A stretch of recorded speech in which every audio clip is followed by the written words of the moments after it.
Hi, I'm Fraser Douglas, and I've been an avid tent camper now for 55 years. In this video, I want to tell you about our recent trip to the Bankhead National Forest in North Alabama. But first, let me give you a little background information. I moved to North Alabama about 35 years ago, and soon after I moved here, I began to hear several stories about the Corinth Campground. It seems that back in the 1970s, the Corinth Campground in the Bankhead National Forest was a popular family camping destination, and many longtime residents of North Alabama spent many fun-filled weeks and weekends camping here at the Corinth Campground during their childhood. But soon after moving here, the campground was renovated to accommodate large RVs, and I assumed that it was just a crowded, shadeless RV park with no place to set up a comfortable family camp. So for almost 35 years, I avoided this campground and looked for other campgrounds that had bare ground or gravel campsites. But about 3 months ago, I realized that we were prepared to set up a comfortable camp on a paved RV pad, and so I decided to check out the Corinth Campground. I'm glad I did. The Corinth Campground is located about 70 miles southwest of our home on the crystal clear Smith Lake in the Bankhead National Forest. Like most other National Forest recreation areas, the Corinth Recreation Area has a boat ramp, lots of hiking trails, a beach, a picnic area, and a campground. The campground has a total of 60 campsites divided into 2 loops and 1 spur. The Yellowhammer Loop has 29 campsites and 2 very nice bathrooms.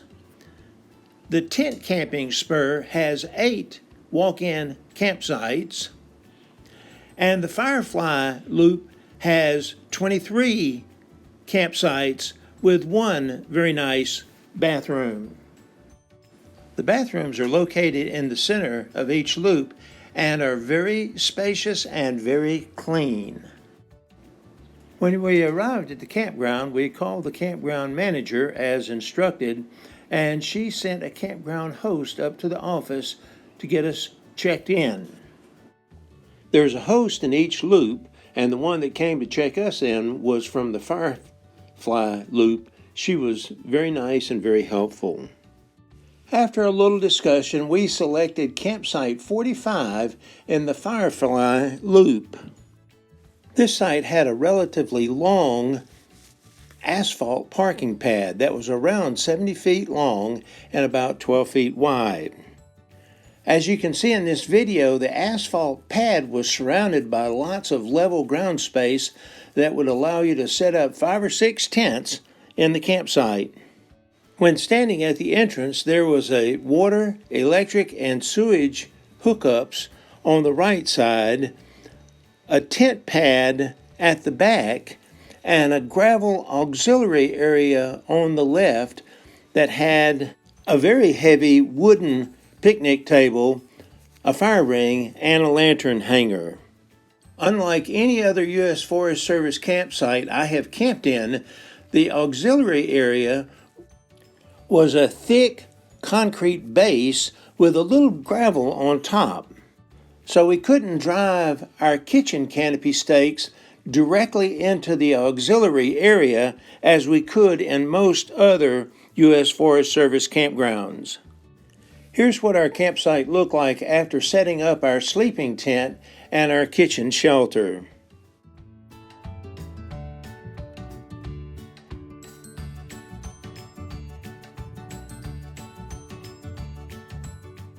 Our sleeping tent is a Eureka Copper Canyon LX8 that measures about 12 feet wide and 10 feet deep. It fit perfectly on the tent pad at the back of the asphalt parking pad. But if that tent pad were not there or not suitable, we would have set the tent up on the asphalt parking pad. Although it's a little difficult to set up for 2 people and is much more room than 2 people actually need, we've had it for about 3 years and love it. When setting up the tent, we first lay down a very thin indoor-outdoor carpet, and then we set up a very comfortable king-size bed on one side.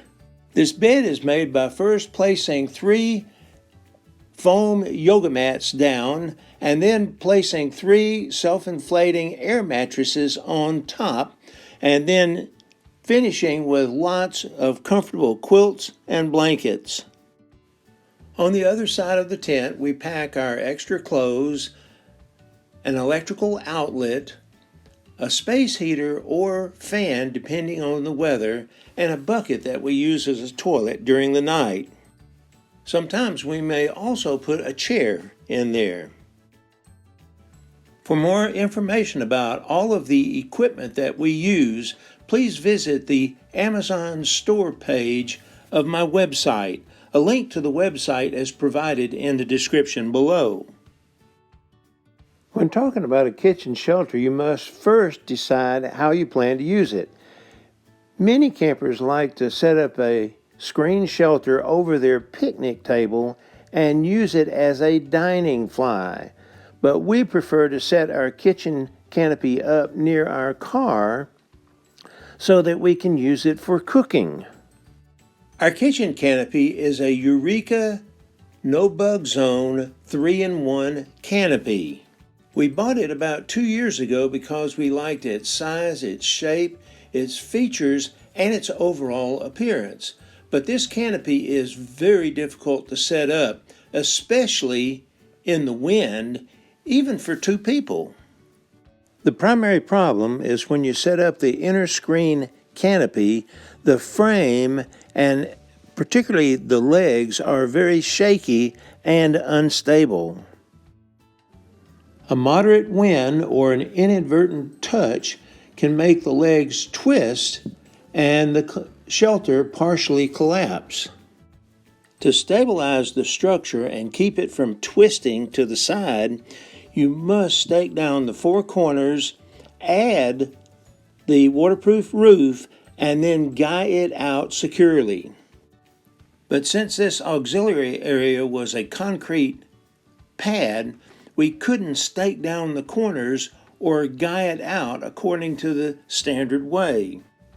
So we had to run long lines from the corner of the shelter to a spot that could be staked down or tied out, and these long lines presented potentially dangerous tripping hazards. In retrospect, I think an accordion-style easy-up canopy such as my sister's ABC canopy would have been a better choice for a kitchen shelter in this campsite. Most of our food and kitchen equipment stays in our car all the time so that we can avoid animal scavenger problems. On some camping trips, we like to cook our meals over the campfire. On other trips, we like to cook our meals on our woody folding camp stove. But on this trip, we decided to cook our meals with our Coleman camp stove. With the car backed up to the kitchen shelter, we have a very comfortable chuck wagon kitchen. On the left side, you'll see our cooler with perishable foods, a roll of paper towels, and a jug of water. On the right side, you'll see our chuck box that has all of our pots and pans, dishware, and cooking utensils.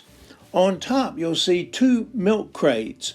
One milk crate has our semi-perishable foods like fresh fruits and vegetables and bread, and the other milk crate has our canned and dry goods.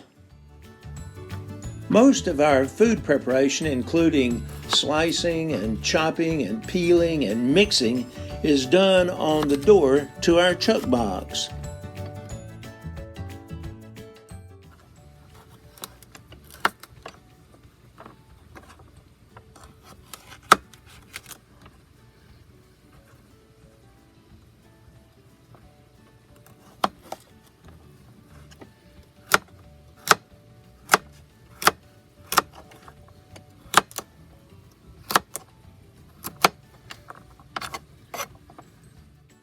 The only things that we set up away from the car are a couple of tables and our stove.